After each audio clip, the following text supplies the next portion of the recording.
old cassettes, and they can easily get damaged or whatnot, but if you did not keep them in tip-top shape, it would have just been people's memories from what happened back then, or whatever the media decided to release.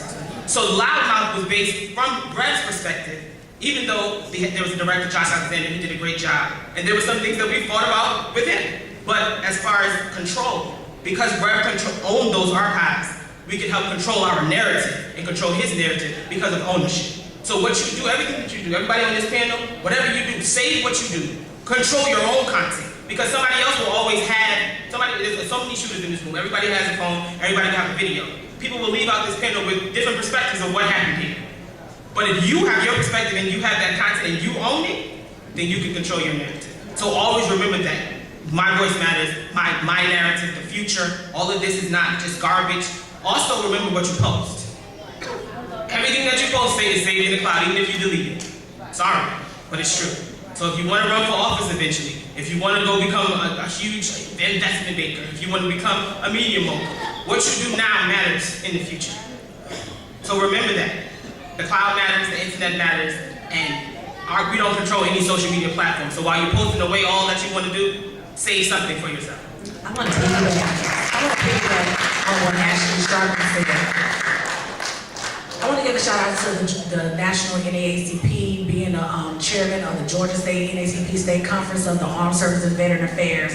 One thing they taught me the day one when I started activism in the state of Georgia is document everything. If it wasn't for the documentation of the murder of Emmett Till, would nobody knew what was going on at that time. So what I want to say is that when we say video the police, we mean that by every sense of the word, because if we had not had the man that helped kill Ahmaud Arbery, we would have never known what happened the day that young man was killed in Brunswick, Georgia, in Satilla Shores.